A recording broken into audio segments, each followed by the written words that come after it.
ఆస్పెక్ట్‌లో కాంగ్రెస్ పార్టీని మనం విమర్శించొచ్చు. అదేంటంటే రాష్ట్రాన్ని విభజించినటువంటి సందర్భంలో ఒకళ్ళని సంతోషపెట్టి, ఒకళ్ళని బాధపెట్టి తద్వారా ఓట్లు సాధించుకోవాలి. కానీ జగన్ విషయంలో చేస్తున్నటువంటిది ఏదో కుటుంబాన్ని చీల్చే కుట్రని నేను అనుకోనది.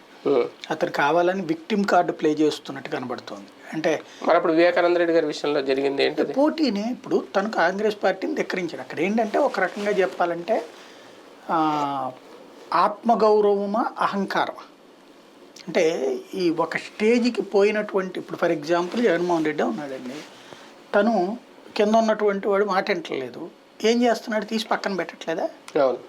పార్టీ తన గ్రిప్ ఉండాలి, తన గ్రిప్పే ఉండాలని కోరుకుంటున్నాడు కదా అంతే. పార్టీలో తనే ఉండాలి, తను చెప్పినట్టు నడుచుకోవాలని నేను కోరుకుంటాడు. కానీ ఒక నిన్నటి దాకా ఉన్నటువంటి మంత్రిని తీసేసి నువ్వు ఎమ్మెల్యే చెయ్యి లేకపోతే నువ్వు ఎంపీగా చెయ్యి అంటున్నాడు. ఒక ఎంపీని ఎమ్మెల్యేగా మారుస్తున్నాడు, ఎంపీని ఎమ్మెల్యేగా మారుస్తున్నాడు.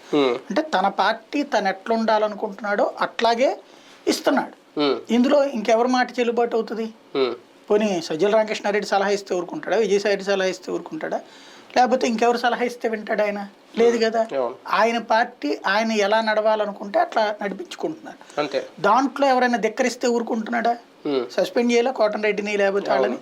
కాబట్టి ఆయన సొంత పార్టీకి అట్లా ఉన్నప్పుడు మరి కాంగ్రెస్ పార్టీ అధిష్టానం అది గాంధీల సొంత పార్టీ ఓ రకంగా. అందులో ప్రజాస్వామ్యం ఇట్లాంటి అవన్నీ మామూలే వినడానికి బాగుంటాయి. దాంట్లో అది నడిపించేది గాంధీలు, సోనియా గాంధీ, రాహుల్ గాంధీ.